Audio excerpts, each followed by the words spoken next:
February 1ರಂದು ಮಂಡನೆಯಾಗುವ ಕೇಂದ್ರ budget 2026ರ ಕುರಿತಾಗಿ ದೇಶಾದ್ಯಂತ ನಿರೀಕ್ಷೆ ಹೆಚ್ಚಾಗಿದೆ. ಹಣಕಾಸು ಸಚಿವೆ ನಿರ್ಮಲಾ ಸೀತಾರಾಮನ್ ಈ ಬಜೆಟ್ನಲ್ಲಿ ಜನಸಾಮಾನ್ಯರ ಆದಾಯ ತೆರಿಗೆ ಸಂಬಂಧಿತ ನಿರ್ಣಯಗಳನ್ನ ತಂದು ಹಳೆಯ ಟ್ಯಾಕ್ಸ್ ರೆಜಿಮ್ ಮತ್ತು ಹೊಸ ಟ್ಯಾಕ್ಸ್ ಸಿಸ್ಟಮ್ ನಡುವೆ ಇರುವಂತಹ ಗೊಂದಲ ನಿವಾರಣೆಗೆ ಪ್ರಯತ್ನಿಸಲಾಗುತ್ತಾ ಅನ್ನೋದು ಈಗ ಮಹತ್ವವನ್ನ ಪಡೆದಿದೆ.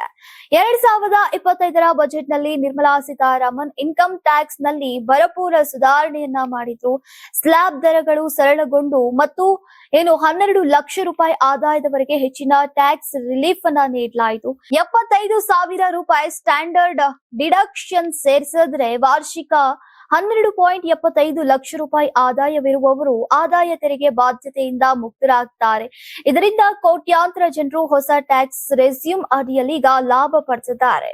ಆದ್ರೂ ಹಳೆಯ ಟ್ಯಾಕ್ಸ್ ರೆಸ್ಯೂಮ್ ನಲ್ಲಿ ಡಿಡಕ್ಷನ್ ಅವಕಾಶಗಳು ಸಿಗದಂತೆ ಉಳಿದಿರೋದು ಈಗ ಭಾರಿ ಹೊರೆಯಾಗ್ತಾ ಇದೆ. ಇನ್ನು ಹಳೆಯ ರೆಸ್ಯೂಮ್ ನಲ್ಲಿ ಸುಮಾರು 3 ಲಕ್ಷ ರೂಪಾಯಿಗಳವರೆಗೆ ಟ್ಯಾಕ್ಸ್ ಡಿಡಕ್ಷನ್ ಪಡೆಯೋಕೆ ಜನರು ಪಿಪಿಎಫ್ ಷೇರು ಹೂಡಿಕೆ ಇನ್ವೆಸ್ಟ್ಮೆಂಟ್ ಗಳನ್ನ ಬಳಸುತ್ತಿದ್ದಾರೆ. ಇನ್ನು ಈ ಬಾರಿಯ ಬಜೆಟ್ ಬಗ್ಗೆ ಜನರ ಪ್ರಶ್ನೆ ಏನಂದ್ರೆ, ನಿರ್ಮಲಾ ಸೀತಾರಾಮನ್ ಅವರು ಹಳೆಯ ಟ್ಯಾಕ್ಸ್ ಸಿಸ್ಟಮ್ ಅನ್ನ ಮುಂದುವರಿಸ್ತಾರಾ ಅಥವಾ ಹೊಸ ಟ್ಯಾಕ್ಸ್ ರೆಸ್ಯೂಮ್ ನಲ್ಲಿ ಡಿಡಕ್ಷನ್ ಆಯ್ಕೆಗಳನ್ನ ಹೆಚ್ಚಿಸಿ ಹಳೆಯ ರೆಸ್ಯೂಮ್ಗೆ ಅಂತ್ಯವಾಡೋಕೆ ಯೋಜಿಸುತ್ತಿದ್ದಾರಾ ಅಥವಾ ಟ್ಯಾಕ್ಸ್ ರಿಲೀಫ್ ಮತ್ತು ಡಿಡಕ್ಷನ್ ವಿಸ್ತರಣೆ ಕುರಿತು ಯಾವ ನಿರ್ಧಾರ ಬಂದ್ರೆ ಇದು ಮಧ್ಯಮ ವರ್ಗದ ತೆರಿಗೆದಾರರಿಗೆ ಸೀಮಿತ ಆದಾಯ ಮೇಲಿನ ತೆರಿಗೆ ಬಾಧ್ಯತೆಗಳನ್ನ ಕಡಿಮೆ ಮಾಡೋದ್ರಲ್ಲಿ ಮಹತ್ವಪೂರ್ಣ ಬದಲಾವಣೆ ತರಬಹುದು ಎನ್ನುವುದಾಗಿದೆ.